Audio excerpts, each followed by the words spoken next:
ഏവർക്കും പുതിയ വീഡിയോയിലേക്ക് സ്വാഗതം.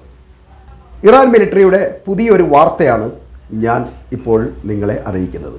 അതായത് ഇന്ന് നടന്ന സംഭവമാണിത്.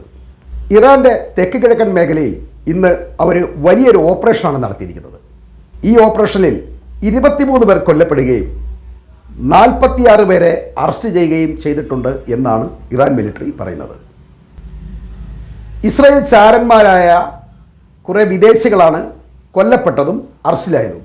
ഇറാനിൽ ചാരപ്രവർത്തനം ചെയ്തുകൊണ്ടിരുന്ന ഇവർ വ്യാജ വാർത്തകൾ പ്രചരിപ്പിക്കുകയാണ് ചെയ്തുകൊണ്ടിരുന്നത്. അതുകൊണ്ടാണ് കൂടുതൽ അറസ്റ്റ് ഉണ്ടായത്. ഇനിയും അറസ്റ്റ് ഉണ്ടാവും എന്നാണ് മിലിറ്ററി പറയുന്നത്. ഇസ്രായേലിനെ ആക്രമിക്കാനുള്ള തയ്യാറെടുപ്പിനിടയിൽ ഇത്തരം ആൾക്കാരിലൂടെ രഹസ്യ വിവരങ്ങൾ ചോരാതിരിക്കാനും വ്യാജ വാർത്തകൾ പ്രചരിപ്പിക്കാതിരിക്കാനുമാണ് അവർ ഇങ്ങനെ ചെയ്തത്. മൊസാദിൻ്റെ തന്ത്രങ്ങൾ ഇറാന് മേൽ പൊളിയുകയാണ് എന്ന് തന്നെയാണ് ഇതിലൂടെ നാം മനസ്സിലാക്കേണ്ടത്. മൊസാദിന് കാര്യമായി രഹസ്യങ്ങൾ ഇപ്പോൾ എങ്ങു നിന്നും ചോർത്താൻ കഴിയുന്നില്ല. അതുകൊണ്ടാണ് ഇസ്രായേൽ ഇപ്പോൾ കൂടുതൽ ആക്രമണത്തിന് ഇരയാകുന്നത്. അവർക്കതിന് തയ്യാറെടുക്കാൻ കഴിയുന്നില്ല. ഇപ്പോൾ തന്നെ ഇസ്രായേലിൻ്റെ അയൺ ഡോണുകൾ എല്ലാം ഏതാണ്ടൊക്കെ നിശ്ചലമായിട്ടുണ്ട്. ഈ മിസൈലുകളുടെ വരവ് കാരണം സൈറൻ പോലും ഇപ്പോൾ മിക്കവാറും മുഴങ്ങാറില്ല എന്നാണ് പുതിയ റിപ്പോർട്ട്. ഇടയ്ക്കൊക്കെ എന്തെങ്കിലും സൈറൻ മുഴങ്ങും. അപ്പോൾ അവിടെ ഉള്ളവർ എവിടെയെങ്കിലും റോഡിൻ്റെ സൈഡിൽ ചെരിഞ്ഞ് കിടക്കുകയോ അല്ലെങ്കിൽ കാടുന്ന ഏതെങ്കിലും ഓടയിലേക്ക് ഇറങ്ങിയിരിക്കുകയാണ് ചെയ്യുന്നത്. അവരും അടുത്ത്, കാരണം 4 വശത്തു നിന്നുമാണ് അവർ ആക്രമിക്കുന്നത്. ഹിസ്ബുള്ളയുടെ ആക്രമണം 10 മടങ്ങ് വർദ്ധിച്ചിരിക്കുകയാണ് എന്ന് ഞാൻ ഇന്നലെയും പറഞ്ഞല്ലോ. കാരണം ഇറാൻ്റെയും റഷ്യയുടെയും ഭാഗത്തു നിന്ന് ഒരുപാട് ആയുധങ്ങൾ അവർക്ക് കിട്ടിക്കൊണ്ടിരിക്കുകയാണ്. അതുകൊണ്ട് ആക്രമിക്കുന്നതിന് എന്താ കുഴപ്പം? ഇതിനു മുമ്പും ഹിസ്ബുള്ളയായിട്ടൊന്ന് ഏറ്റുമുട്ടി ഇസ്രായേൽ തോറ്റതിന് തുല്യമായി തന്നെ പിൻവാങ്ങുകയാണ് ചെയ്തത്. ആ അനുഭവം അവരുടെ മുന്നിൽ നിൽക്കുന്നതുകൊണ്ടാണ് അവർ ആദ്യമൊന്നും ഇസ്രായേലിനെ ആക്രമിക്കാതിരുന്നത്. പക്ഷെ നിൽക്കക്കള്ളിയില്ല. അതുകൊണ്ടാണ് ഇവരിപ്പോൾ ആക്രമിക്കാൻ തുടങ്ങിയിരിക്കുന്നത്. അതിപ്പോൾ കൂടുതൽ തിരിച്ചടിയായിരിക്കുകയാണ്. ഇസ്രായേലിന് കൂടുതൽ നാശമാണ് ഹിസ്ബുള്ള വരുത്തിയിരിക്കുന്നത്. ഇതിലെ ഏറ്റവും രസകരമായ സംഭവം എന്താണെന്ന് വെച്ചാൽ, ഈ ഹിസ്ബുള്ളയും ഹൂത്തികളുമൊക്കെ ഇസ്രായേലിനെ ആക്രമിക്കാൻ വേണ്ടി മാത്രം ഉണ്ടാക്കിയ ഒരു സംഘടനയാണ്. ഇസ്രായേൽ എന്ന രാജ്യമില്ലെങ്കിൽ ഇവരും ഇല്ല. ഇവർക്ക് പിന്നെ വേറെ ജോലി. അതുകൊണ്ട് മിഡിൽ ഈസ്റ്റിലെ ഇസ്രായേലിൻ്റെ ആധിപത്യം അവസാനിപ്പിക്കാനും അവരെ നേരിടാനുമാണ് ഈ ഗ്രൂപ്പുകളൊക്കെ നിലനിൽക്കുന്നത്. അതുകൊണ്ടാണ് അവർക്ക് ജനപിന്തുണ കൂടുതൽ കിട്ടുന്നത്. ഇതിനിടയിൽ യമനിൽ നിന്നും മറ്റൊരു രസകരമായ സംഭവമാണ് ഉണ്ടായിരിക്കുന്നത്. അതായത് ചെങ്കടലിലും അറബിക്കടലിലും സയനിസ്റ്റുകളുടെയും അമേരിക്കൻ സൈന്യത്തിൻ്റെയും ആധിപത്യം അവസാനിപ്പിക്കാൻ വേണ്ടി യമനിലെ സാധാരണ ജനങ്ങൾ വരെ ഇപ്പോൾ സൈനിക സേവനത്തിന് തയ്യാറായി മുന്നോട്ട് വന്നിരിക്കുകയാണ്. കടലിൽ എവിടെ കണ്ടാലും ഇവരെ ആക്രമിക്കുമെന്നും കടലിൽ താഴ്ത്തുമെന്നുമാണ് അവർ പറയുന്നത്. ഇവർക്കൊന്നും യാതൊരു വെളിവുമില്ലാത്ത ആൾക്കാരാണ്. ആ തിരിച്ചറിവ് ഇവർക്കില്ല. ഈ അമേരിക്കയ്ക്കോ സയനിസ്റ്റുകൾക്കോ ഒന്നുമില്ല. കാരണം ഇവർക്കൊന്നും മുന്നും നോക്കാനൊന്നുമില്ല. വീട്ടിലൊക്കെ പട്ടിണിയാണ്. യമനികളൊക്കെ ശരിക്കും പറഞ്ഞാൽ പട്ടിണി തന്നെയാണ്. ഒന്നുമില്ല. ആ രാജ്യത്തെങ്ങും ഒരു സാധനവുമില്ല. അപ്പം യുദ്ധമൊക്കെ അവർക്കൊരു ഹരമാണ്. ഈ വിശപ്പ് കൂടുമ്പോൾ ഈ യുദ്ധവും ഒക്കെ ഒരു രസമായിട്ട് തന്നെ തോന്നും. വേറെ പണിയൊന്നുമില്ലല്ലോ. ഇതിപ്പം ഇസ്രായേലിനും അമേരിക്കയ്ക്കൊക്കെ നാശമാണ്. അമേരിക്കയുടെയൊക്കെ വൻ നഷ്ടമാണ് വന്നിരിക്കുന്നത്. കഴിഞ്ഞ ദിവസം കണ്ടില്ലേ, എബ്രഹാം ലിങ്കൺ എന്നൊരു കപ്പലിലേക്ക് ആക്രമിക്കുക എന്ന് പറഞ്ഞാൽ എന്താണത്? അതാരും തയ്യാറാകാത്തൊരു സംഭവമാണ്. ഒരു ചിന്തിക്കുന്ന ഒരു രാഷ്ട്രങ്ങൾക്കും അത് ചെയ്യാൻ കഴിയില്ല. പക്ഷേ അമേരിക്കയ്ക്കൊന്നും ചെയ്യാൻ കഴിയുന്നില്ല. എന്ത് ചെയ്യാനാണ് അമേരിക്ക? ഈ നഷ്ടങ്ങൾ സഹിക്കുക എന്നല്ലാതെ വേറെ മാർഗമൊന്നുമില്ല.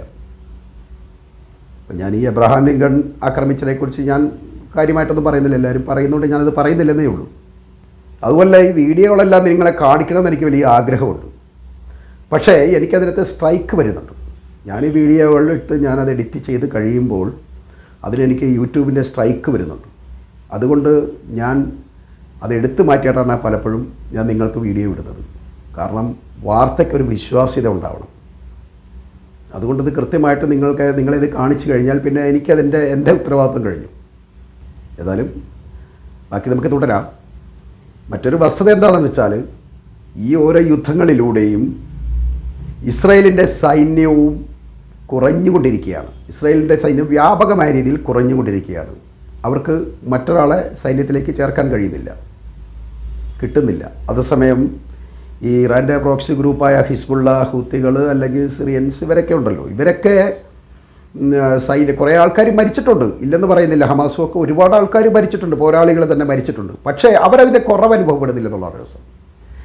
ഇവർ ഈ പോരാളികൾ മരിക്കുന്നതനുസരിച്ച് അതിനേക്കാൾ ശക്തരായ സാധാരണക്കാർ വന്ന് ചേരുകയാണ്. ഇവർ നമ്മളെയൊന്നും പോലെയല്ല. ഇവർക്കൊക്കെ ഈ ജനിച്ചപ്പം തൊട്ട് ഈ തോക്കുകളൊക്കെ കൈകാര്യം ചെയ്ത് ശീലമുള്ളതാണ്.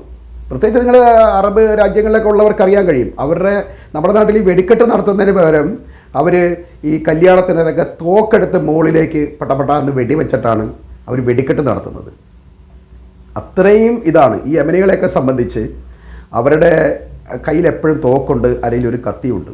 നമ്മുടെ ഒരു ബ്ലേഡ് ഉണ്ടെങ്കിൽ പോലീസ് അറസ്റ്റ് ചെയ്യും.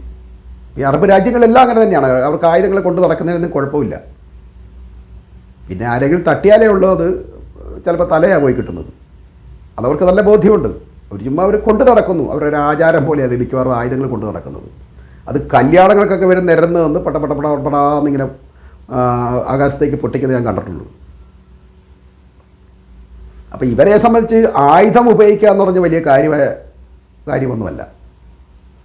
അപ്പോൾ ഒരു യുദ്ധം വന്നു കഴിഞ്ഞാൽ അവർക്ക് വെടിവെക്കാനോ അല്ലെങ്കിൽ മിസൈൽ അടിക്കാനൊന്നും അവർക്ക് വലിയ കാര്യമായ പരിശീലനമൊന്നും കൊടുക്കേണ്ടി വരുന്നില്ല. അതാണ് ഇവരുടെ ഏറ്റവും വലിയ നേട്ടം. എന്നാൽ സയനിസ്റ്റുകൾ അങ്ങനെയല്ല. അവർക്ക് പ്രത്യേക പരിശീലനം കൊടുക്കണം. ഒരു പട്ടാളക്കാരൻ മരിച്ചു കഴിഞ്ഞാൽ ഒരു സാധാരണക്കാരനെ വിളിച്ച് പട്ടാളത്തിലേക്ക് കൊണ്ടുപോയി ഏൽപ്പിക്കാൻ കഴിയില്ല. അവരവിടെ പോയിട്ട് അവൻ ചത്തു പോകത്തേ ഉള്ളൂ. ഇതിനിടയിൽ റഷ്യ മറ്റൊരു കാര്യം ഇന്നലെ പറഞ്ഞിരിക്കുന്നത്, നിങ്ങൾ സിറിയ ആക്രമിക്കുന്ന കൊള്ളാം, പക്ഷേ മോസ്കോയ്ക്ക് അടുത്തുള്ള ഞങ്ങളുടെ പ്രദേശത്തേക്ക് നിങ്ങൾ കൊണ്ട് ബോംബിട്ട് കഴിഞ്ഞാൽ അത് ഞങ്ങളുടെ സ്വഭാവം മാറും, നിങ്ങൾ ആ പണിക്ക് നിൽക്കരുതെന്ന് ഈ ഇസ്രായേലിനെ താക്കീത് ചെയ്തിട്ടുണ്ട്. സത്യത്തിൽ ഈ റഷ്യയൊക്കെ ഇസ്രായേലിൻ്റെ മേൽ ഒരു കാരണം കിട്ടാൻ വേണ്ടി കാത്തിരിക്കുകയാണ്.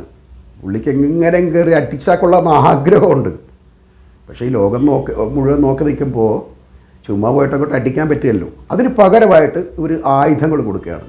ഇപ്പം എന്തായാലും ഇതിൻ്റെ കൂടുതൽ വിവരങ്ങളുമായി ഞാൻ മറ്റൊരു വീഡിയോയിൽ നിങ്ങളുടെ മുന്നിൽ പ്രത്യക്ഷപ്പെടാം. ഒരുപാട് വീഡിയോ നീട്ടുന്നില്ല, അതുകൊണ്ട് ഞാൻ ഈ വീഡിയോ ഇവിടെ അവസാനിപ്പിക്കുകയാണ്.